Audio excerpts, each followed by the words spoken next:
I am Pankaj Suri, owner and founder of fluid fitness. हमने अपनी series में आपको बहुत सारी नई नई चीजें बताई हैं। आज के टॉपिक में हम आपको एग्रीमेंट टर्म्स के बारे में बताएंगे। हमने फिटनेस इंडस्ट्री में देखा है कि बहुत लोग एग्रीमेंट करे बिना ही जिम खोल लेते हैं। हम हाईली रिकमेंड करेंगे कि अगर आप कोई भी जिम सेटअप करना चाह रहे हैं या ऑलरेडी चला रहे हैं तो इसमें आपका एक पक्का एग्रीमेंट होना बहुत जरूरी है। पक्का एग्रीमेंट मतलब है कि रजिस्टर्ड एग्रीमेंट। रजिस्टर्ड एग्रीमेंट, उसमें एक आपको स्टैम्प पेपर लेना पड़ता है, स्टैम्प ड्यूटी देनी पड़ती है, इसमें एक खर्चा है एडिशनल। हम आपको ये सजेस्ट करेंगे कि अगर आप रजिस्टर्ड एग्रीमेंट नहीं करना चाहते तो आप एटलीस्ट 100 रुपए के पेपर पे नोटराइज एग्रीमेंट तो जरूर ही करें। बिना लिखी पढ़त के आपका जिम का सेटअप अधूरा है और उसमें आपको नुकसान होने के चांसेस बढ़ सकते हैं फ्यूचर में। तो एक एक करके टर्म्स को समझते हैं कि आपके एग्रीमेंट में कौन कौन सी टर्म्स होनी बहुत ज्यादा जरूरी है। ये वीडियो थोड़ा लंबा होगा तो इस वीडियो को एंड तक देखिए। कोई भी टर्म आपको कहीं भी फायदा दे सकती है और आपको नुकसान होने से बचा भी सकती है। तो सबसे पहले स्टार्ट करते हैं। पहला कि आपका जो रेंट का एग्रीमेंट है वो 9 साल के लिए होना चाहिए। तो कमर्शियली 3+3+3 इयर्स का एग्रीमेंट बनता है। तो 9 years is an acceptable term in commercial agreements. हमने देखा है कि फिटनेस इंडस्ट्री में बहुत लोग 1 साल 2 साल या 3 साल का एग्रीमेंट करते हैं। हमें भी बहुत लैंडलॉर्ड्स ये बोलते थे कि आप 3 साल का एग्रीमेंट कर लीजिए, बट क्योंकि आपका कैपिटल इन्वेस्टमेंट बहुत बड़ा होता है और आपका रिकवरी टाइम भी 2 से 3 साल होता है, तो आपको हम रिकमेंड करेंगे कि आप कम से कम 9 साल का जो स्टैंडर्ड क्लॉज है वो इस एग्रीमेंट में जरूर डलवाएं, जो कि 3 साल प्लस 3 साल प्लस 3 साल का होता है। तो ये पहला टर्म हो गया। दूसरा जो एग्रीमेंट में टर्म होना चाहिए वो आपका एस्केलेशन का होना चाहिए। एस्केलेशन का मतलब ये है कि आपने जो एग्रीमेंट पे रेंट अग्री किया है डे 1 पे, वो एग्रीमेंट का रेंट जो है वो कब बढ़ेगा। तो नॉर्मली लैंडलॉर्ड तो कोशिश करते हैं कि हर साल 5% बढ़ जाए या 7% बढ़ जाए। तो इसको आप इसमें कंफ्यूज ना होइए और इसमें आप इसको हर 3 साल में जो स्टैंडर्ड कमर्शियल टर्म्स हैं उसके हिसाब से चलिए। तो हर 3 साल में 15% एक एग्रीड टर्म्स है between the landlord and tenants, जो कि मार्केट में प्रेवलेंट है। तो 15 इयर्स आफ्टर एवरी 3 इयर्स, तो इसका मतलब आपने अगर 1 लाख में कोई जगह ली है तो 3 साल के बाद 1,15,000 रुपए हो जाएगा और 1,15,000 पे 15% आपका छठे साल में 6 साल कंप्लीट होने के बाद हो जाएगा। इससे आपको ये फायदा होता है कि अगर आप हर साल का 5% एस्केलेशन लेते हैं और 3 साल में 15 लेते हैं, तो जो आपका 7वां 8वां 9वां साल है वो तो आपको ज्यादा नुकसान देता ही है और आपको हर साल उस 5% पे भी 5% एस्केलेशन करते करते उसका भी कंपाउंडिंग का नुकसान होता है। तीसरा जो है बहुत इंपॉर्टेंट, वो है फिट आउट पीरियड। तो जैसे हमने अपने पुराने एक वीडियो में आपको बताया है कि फिट आउट पीरियड में आपको जिम में कुछ बेसिक इंफ्रास्ट्रक्चर जो वो लैंडलॉर्ड से लेना चाहिए, उससे आपको फिट आउट पीरियड में थोड़ा सा हेल्प मिलता है। और आपको फिट आउट पीरियड जो जनरल मार्केट में है 30 से 45 दिन इजीली लैंडलॉर्ड्स आपको देते हैं जिम को सेटअप करने के लिए। इस पीरियड का आपको कोई रेंट नहीं देना होता और आप इस पीरियड को अपने जिम को डिजाइन करने में और इंस्टॉल करने में लगा सकते हैं। अगर आप लैंडलॉर्ड को बेसिक इंफ्रास्ट्रक्चर के लिए बात करते हैं तो बेसिकली एनक्लोज्ड एरिया आपका है और आपका बेसिक इलेक्ट्रिक पॉइंट्स हैं, आपका बेसिक फ्लोरिंग है और आपका बेसिक पेंट है। अगर ये सब चीजें लैंडलॉर्ड से अगर आप करवा रहे हैं तो आपको ये फिट आउट पीरियड का एडिशनल बेनिफिट भी हो सकता है, क्योंकि लैंडलॉर्ड को भी वो काम कराने में कुछ टाइम लगेगा और आप इस टाइम को अपना मार्केटिंग, स्टाफ का रिक्रूटमेंट, ट्रेनिंग और अपना जिम के सेटअप में लगा सकते हैं। इसके बाद एक इंपॉर्टेंट पॉइंट ये आता है कि नोटिस पीरियड। तो जिम का जब आपने 9 साल का एग्रीमेंट कर लिया है तो आपको ये समझना बहुत जरूरी है कि जिम खाली कराने का जो है, खाली करने के लिए आपको एक नोटिस पीरियड का एग्रीमेंट रखना चाहिए, टर्म रखना चाहिए। तो उसमें जो लैंडलॉर्ड है वो भी आपको नोटिस दे सकते हैं अगर आप जिम का रेंट नहीं दे रहे हैं, और आपको भी एक वो नोटिस पीरियड रखना चाहिए ताकि आपको भी एक सेफ्टी रहे और लैंडलॉर्ड को भी एक सेफ्टी रहे। तो नोटिस पीरियड जनरली 1 या 2 महीने का चलता है, तो ये क्लॉज होना भी बहुत जरूरी है। एक आपको एग्रीमेंट में ये क्लॉज लगाना बहुत जरूरी है जिससे कि टेनेंट मतलब लैंडलॉर्ड आपको निकाल ना सके।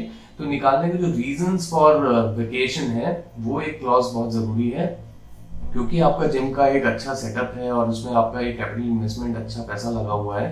और आपके मेंबर से भी आपने एडवांस पेमेंट ले रखा है, तो हम आपको हाईली रिकमेंड करेंगे कि आप अपना जो वेकेशन का क्लॉज है वो बहुत क्लियरली लिखवाइए कि अगर आप 2 महीने कंसेक्यूटिव किराया नहीं दे पा रहे हैं और आप म्यूचुअली एग्री कर रहे हैं कि जगह खाली करनी है, तब आप 1 या 2 महीने के नोटिस पे जिम खाली कराने का लैंडलॉर्ड आपको नोटिस दे सकता है और उसी के बेसिस पे आप जिम खाली कर सकते हैं। और अगर उनका किराए का लेके कोई प्रॉब्लम है या कोई और प्रॉब्लम है तो उस पर आप जिम वेकेट नहीं करेंगे, या आप अगर क्लियरली मेंशन करेंगे तो आपको एक सेफ्टी मिलती है और लॉन्ग टर्म में आपको थोड़ा बिजनेस हाथ खोल के करने में थोड़ा आसानी होता है। ये सब एग्रीमेंट्स, तो ये सब जो टर्म्स हैं एग्रीमेंट में, ये तो फाइनेंशियल एग्रीमेंट्स हो गए, फाइनेंशियल क्लॉजेस। इसके साथ साथ आपको कुछ और क्लॉजेस भी डालने हैं, जैसे एक बेसिक इंफ्रास्ट्रक्चर का हमने बोला, और जो आपको लैंडलॉर्ड से जगह लेनी है, तो ये क्लॉजेस भी एक एक करके डिस्कस करते हैं। जैसे कि आपने अगर एयर कंडीशनर लगाने हैं, तो एयर कंडीशनर में अगर आप स्प्लिट एसीज या डक्टेबल एसीज यूज कर रहे हैं तो उनका आउटडोर यूनिट लगता है, तो आपको लैंडलॉर्ड से उनके आउटडोर यूनिट लगाने के लिए एक स्पेशल एग्रीमेंट में क्लॉज डालना चाहिए कि कौन सा एरिया आप आइडेंटिफाई कर रहे हैं, और उसकी अगर आप पिक्चर भी साथ में लगा पाए तो बहुत ही अच्छी बात है। इससे आपको कभी भी फ्यूचर टेनेंट्स, उस बिल्डिंग में आने वाले टेनेंट से कोई प्रॉब्लम नहीं होगा, क्योंकि हमने ये देखा है बहुत जगह कि कहीं एसीज इतने ज्यादा लग जाते हैं और उसका जो हॉट एयर पॉकेट बन जाता है, उसकी वजह से आपके एसीज काम नहीं करते हैं। तो आपको अपने एसीज के लिए एक एक्सक्लूसिव जगह पहले से डिमार्केट करनी चाहिए और वो एरिया आपको रेंट एग्रीमेंट में उस एरिया के लिए क्लॉज लगा के साथ में पिक्चर भी लगानी चाहिए। सिमिलरली अगर कार पार्किंग है आपके बिल्डिंग में, तो आपको अपने लिए कुछ रिजर्व कार पार्किंग पहले से ही ब्लॉक करना चाहिए और उस एरिया को भी पिक्चर आप साथ में लगा सकते हैं। इससे आपको ये फायदा होगा कि आपके लिए एटलीस्ट अपने ऑफिस स्टाफ के लिए आपके पास कम से कम कार पार्क रहेगा और आने वाले टाइम में आपको पार्किंग को लेके कोई समस्या फेस नहीं करनी पड़ेगी। इसके साथ साथ आपका जो साइनेज है, अगर बिल्डिंग में आपने देखा होगा कई बार छत पे साइनेज लगते हैं, कई बार बिल्डिंग के एंट्रेंस पे साइनेज लगते हैं, तो ये एरिया भी अगर आप अलग से डिमार्केट करके क्लॉज लगवा लें एग्रीमेंट में, तो आपको फ्यूचर में इसमें कोई कंफ्यूजन नहीं रहता और आने वाले टेनेंट्स के साथ आपकी कोई इसमें लड़ाई भी नहीं होती है। सिमिलरली अगर आपका पावर बैकअप का कोई सीन है और आपने जनरेटर लगाना है बिल्डिंग में, तो आप जनरेटर का स्पेस भी लैंडलॉर्ड से पहले ही डिमार्केट करके अपने एग्रीमेंट में उसका क्लॉज डलवा सकते हैं। अगर आपके बिल्डिंग में लिफ्ट लगी हुई है, तो लिफ्ट का जो मेंटेनेंस है वो आपको पहले से ही आइडेंटिफाई करना है कि उसका कितना पोर्शन आपने देना है। तो लिफ्ट एंड मेंटेनेंस चार्जेस आपको पहले से आइडेंटिफाई करके रेंट एग्रीमेंट में इसका क्लॉज डलवाना है, ताकि फ्यूचर में आने वाले टाइम में आपको ये एडिशनल कॉस्ट पता हो और आप इसको पहले से अकाउंट फॉर करके चल रहे हो। अगर आप प्रीमियम जिम खोल रहे हैं तो आपको स्पा भी चाहिए, आपका स्टीम, सोना, शावर का एरिया भी है, तो आपको वाटर टैंक अगर एडिशनल लगवाने हैं तो आपको वाटर टैंक की कैपेसिटी पहले से चेक करनी चाहिए और आपको वाटर टैंक के लिए जो भी अपने लिए एडिशनल टैंक्स लगवाने हैं वो या तो आप लैंडलॉर्ड से लगवाइए, या फिर अगर उसके लिए स्पेस अलग से ले रहे हैं तो उसको आप पहले एग्रीमेंट में लिखवाइए, क्योंकि बाद में इस स्पेस को आपको एडिशनल किराया लैंडलॉर्ड मांग सकते हैं। और आपको अगर ये स्पेसिफाइड है कि आपको कितनी कैपेसिटी के टैंक्स लगवाने हैं और आपने वो एरिया पहले से डिमार्केट किया हुआ है, तो आपको फ्यूचर में इसको लेके कोई दिक्कत नहीं होगी। रेंट एग्रीमेंट में एक सिक्योरिटी भी लैंडलॉर्ड मांगते हैं, तो हमने देखा है कि लैंडलॉर्ड 3 से लेके 6 महीने तक कोई भी सिक्योरिटी अमाउंट मांगते हैं, लेकिन जो मार्केट में स्टैंडर्ड है वो 3+1 चलता है, मतलब 3 महीने का सिक्योरिटी अमाउंट आपको जो रेंट का है, अगर 1 लाख का किराया है तो 3 महीने 3 लाख रुपए आपको किराए का एज अ सिक्योरिटी देना पड़ता है इंटरेस्ट फ्री, और 1 महीना जो है वो आपको रेंट एडवांस में देना पड़ता है। तो आपने जिस भी महीने में किराया स्टार्ट किया है उस महीने को आपको शुरुआत में 7 तारीख को किराया देना होता है और 3 महीने की आपकी सिक्योरिटी रहती है। ये आपको क्लियरली मेंशन करना है एग्रीमेंट में, क्योंकि आप सिक्योरिटी हमेशा चेक से दीजिए, कभी कैश में मत दीजिए, और उसका चेक नंबर या डीडी नंबर आप अपने एग्रीमेंट में जरूर लिखवाएं, और ये इंटरेस्ट फ्री सिक्योरिटी होती है।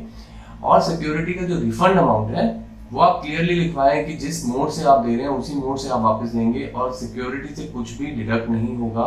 जब आप जगह खाली करेंगे जो भी चार्जेस होंगे वो आप अलग से देंगे। सिक्योरिटी जैसे जितने अमाउंट की आप दे रहे हैं उतने अमाउंट की ही आपको वापस आनी चाहिए, ये आप क्लियरली रेंट एग्रीमेंट में मेंशन कर दीजिए। एक और चीज जो ध्यान देने वाली है वो है नो कंपटीशन क्लॉज। तो जैसे एक बिल्डिंग में 4 फ्लोर्स होते हैं और अगर लैंडलॉर्ड के पास चारों फ्लोर अपने हैं, तो वो आपको रेंट एग्रीमेंट में एक क्लॉज जरूर लगवाना चाहिए जिसमें नो कंपटीशन क्लॉज होता है। इसका मतलब ये होता है कि कोई भी सिमिलर बिजनेस या सेम बिजनेस आप बिल्डिंग में अलाउ नहीं करेंगे। इससे आपकी एक्सक्लूसिविटी उस बिल्डिंग में बनी रहती है और आपके बिजनेस को कोई कंपटीशन फेस नहीं करना पड़ता है। लैंडलॉर्ड को ये बात अगर शुरू से पता होगी तो वो अपने ब्रोकर्स को या आने वाले टेनेंट्स को ये बात क्लियरली मेंशन करेंगे कि ऑलरेडी इस बिल्डिंग में एक जिम लोकेटेड है और आप इस बिजनेस को, इसके सिमिलर बिजनेस आप यहाँ नहीं कर सकते। इससे आपके लिए थोड़ा सेफ्टी रहता है। एक क्लॉज होना बहुत जरूरी है रेंट एग्रीमेंट में, फोर्स मेजर क्लॉज। इस क्लॉज का ये फायदा होता है कि कोई भी पैंडेमिक है या अर्थक्वेक है, फायर है, फ्लड है या इमरजेंसी है, इवेंट ऑफ वॉर है, तो इन सब हैपनिंग्स जो कि आपसे आपके आउट ऑफ कंट्रोल है, तो इन सब हैपनिंग से आपको रेंट में छूट मिलती है। आप लैंडलॉर्ड को रेंट के लिए, इसमें छूट के लिए फोर्स कर सकते हैं। तो ये एग्रीमेंट में क्लॉज होना बहुत जरूरी है। इस क्लॉज की वजह से आप लैंडलॉर्ड से इस पीरियड के जितने टाइम के लिए आपको जिम ऑपरेशन नहीं करने के लिए इंडिकेशन आता है, आप उस टाइम के लिए रेंट की छूट इनसे लैंडलॉर्ड से मांग सकते हैं। तो ये क्लॉज बहुत इंपॉर्टेंट होता है क्योंकि ये क्लॉज होने से आपको एक बेनिफिट मिलता है, आपको एक एज मिलता है कि आप लैंडलॉर्ड से नेगोशिएट कर सकते हैं।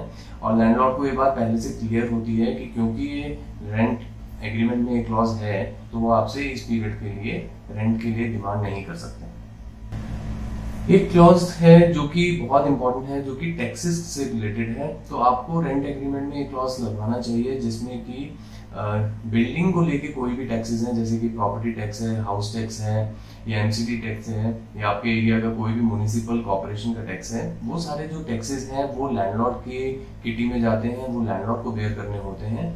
और जो भी बिजनेस रिलेटेड टैक्सेस होते हैं जैसे कि जीएसटी है या पहले सर्विस टैक्स होता था, वो सारे टैक्सेस आपको बेयर करने हैं। तो ये अगर क्लियरली मेंशन होगा तो कल को आने वाले कोई भी पुराने टैक्सेस निकल कर आते हैं प्रॉपर्टी से रिलेटेड, तो उसके लिए आप जिम्मेवार नहीं होंगे।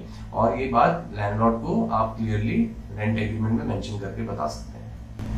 अगर आप जिम खोल रहे हैं और आपका जिम का स्पेस बड़ा है तो ऑब्वियसली आपको उसमें एयर कंडीशनिंग भी लगानी पड़ सकती है। अगर एयर कंडीशनिंग वहाँ पे आप लगा रहे हैं तो आपको वहाँ का इलेक्ट्रिक मीटर भी चेक करना बहुत जरूरी है। तो आपको जो लोड सैंक्शन कराना है वो कई बार लैंडलॉर्ड मिनिमम लोड करा कर रखते हैं और टेनेंट को बोलते हैं कि आप कराइए। तो हमने अपने करियर में ये देखा है कि अगर आप लैंडलॉर्ड से ये लोड सैंक्शन करवाते हैं तो उसमें आपको जो सिक्योरिटी अमाउंट देना पड़ता है, वो जो इन्वेस्टमेंट है वो आपको नहीं करनी पड़ती और वो लैंडलॉर्ड ही करते हैं। इससे आपको दो फायदे होते हैं। एक तो आपको इस पूरे एडमिनिस्ट्रेटिव हैसल में नहीं पड़ना कि लोड कितना लगवाना है और मीटर लगवाना है और कमर्शियल मीटर के आपको चक्कर नहीं काटने पड़ना है। दूसरा आपको ये फायदा होता है कि सिक्योरिटी अमाउंट आपको नहीं देनी पड़ती, वो लैंडलॉर्ड ही देते हैं। तो इससे जब आप जगह छोड़ते हैं तो आपको वो सिक्योरिटी अमाउंट रिफंड लेने का और वो सारा हैसल से आप बच जाते हैं और लैंडलॉर्ड को ही ये सारा चीज, क्योंकि वो अपनी बिल्डिंग में ही लगा रहे हैं, तो करने में कोई नुकसान भी नहीं होता। तो होप है आपको इस वीडियो में कुछ एग्रीमेंट के ऐसे क्लॉजेस समझ में आए होंगे जिनको डालने से आपको लॉन्ग टर्म में सेफ्टी और स्टेबिलिटी मिलेगी और आप अपने बिजनेस को थोड़ा सा इजीली कर पाएंगे और आपको ऑपरेशन चैलेंजेस भी कम होंगे।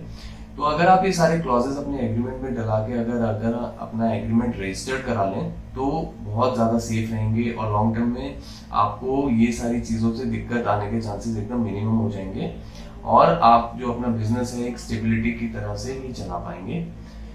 होप है आपको ये वीडियो समझ में आया होगा, अच्छा लगा होगा और आने वाले टाइम में हम ऐसे और टॉपिक्स आपसे डिस्कस करेंगे जिससे कि आप अपना बिजनेस अच्छे से ग्रो कर सकते हैं और अपना करियर बना सकते हैं।